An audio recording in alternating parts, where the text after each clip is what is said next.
Welcome back to my channel. আজ তোমাদের clay দিয়ে একটা ফুল জুয়েলারি সেট বানিয়ে শেয়ার করব। এর আগে তোমরা আমার চ্যানেলের শর্টসে এই ভিডিওটার পার্টে পার্টে দেখেছো, বাট আজকে তোমাদের সঙ্গে এর পুরো টিউটোরিয়ালটা শেয়ার করব।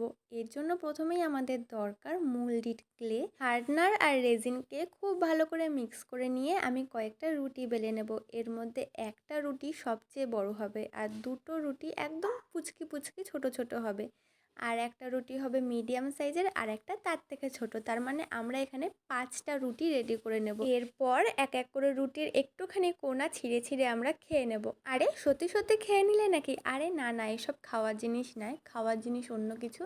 তো আমরা এটাকে যেহেতু পদ্ম পাতা বানাবো তাই একটা সাইড একটু কেটে নেব।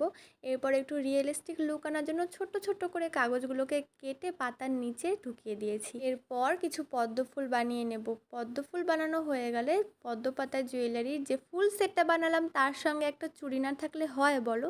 তো চুড়ির জন্য আমাদের দরকার একটা সবুজ কালারের কাপড়, একদম ডিপ সবুজ কালারের।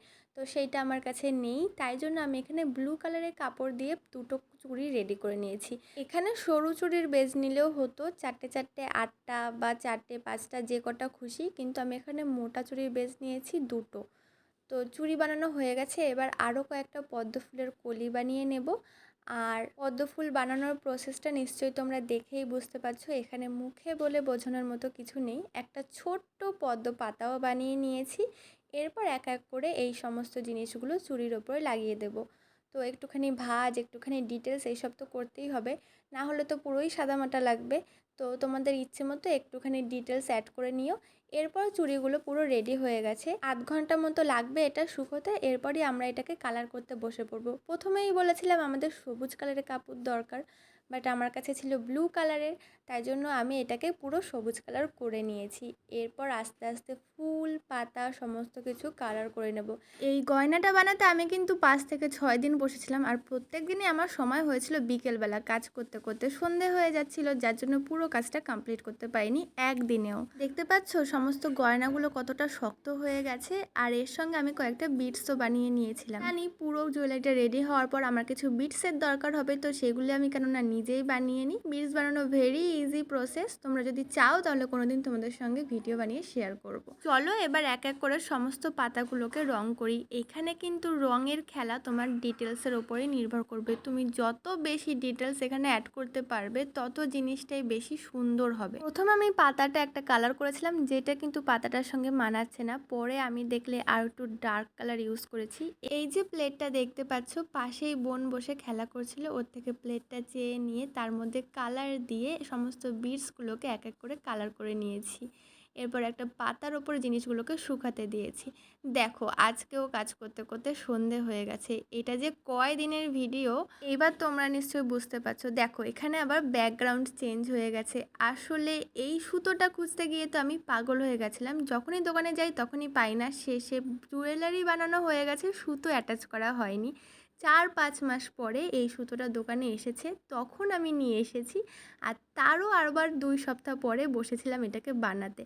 এক এক করে 3টে সুতো রেডি করে নিয়েছি, তার মধ্যে সমস্ত বিটসগুলোকে আমি ইনসার্ট করে দিয়েছি। এরপর লাগবে কিছু কটন বল আর কিছু কড়ি, এইগুলোকে নিচের দিকটায় আমি লাগিয়ে নিয়েছি। আর এই সুতোটা না টানলে ওপর নিচ হয়, মানে যে কেউ পরতে পারবে তার গলার সঙ্গে অ্যাডজাস্ট করে। এরপর যে ছোট চোকারটা বানিয়েছিলাম সেইটার সুতোটা লাগিয়ে নেব। আর এর মধ্যে আমি কোনো বিটস অ্যাটাচ করিনি, শুধুমাত্র কয়েকটা কটন বল আর শেষে কড়ি অ্যাটাচ করে দিয়েছি। এখন ভাবছি যে পদ্মপাতা জুয়েলারিটার একটু ইনহ্যান্স করলে আর একটু বেশি ভালো লাগতো, সুন্দর লাগতো। তাই জন্য আমি এখানে গোল্ডেনের একটা টাচ দিয়ে দিলাম প্রত্যেকটা বর্ডারে। তোমাদের কোনটা বেশি ভালো লাগছিলো একটু কমেন্ট করে জানিও। এখন চাইলে তোমরা স্কিপ করতেই পারো, কারণ জুয়েলারি বানানোর প্রসেস পুরোটাই কমপ্লিট হয়ে গেছে। এখন আমি এটাতে ভার্নিশ করব, আর ভার্নিশ করলে আমার জুয়েলারিটা আর একটু বেশি লং লাস্টিং হবে, প্লাস এটা গ্লস ভার্নিশ, যার জন্য একটা গ্লসি এফেক্ট চলে আসবে জুয়েলারিগুলোতে, আর প্রত্যেকটা জুয়েলারি চকচক করবে। এইবার চলো এক এক করে চুড়ি দুটোকেও একটু ভার্নিশ করে নিই। আর এইটার উপরে কাপড় দিয়েছিলাম, তাও দেখলাম ভার্নিশ খুব সুন্দরভাবেই অ্যাবজর্ব হচ্ছে, তো আমি এখানে 2বার করে ভার্নিশের কোট ইউজ করেছিলাম। আর এই হচ্ছে আমাদের পদ্মপাতা জুয়েলারির ফুল সেট। আচ্ছা তোমরা আমাকে একটু কমেন্ট করে জানাবে প্লিজ যে এইটা দুর্গাপূজার কোন দিন পরলে সবচেয়ে বেশি সুন্দর হবে।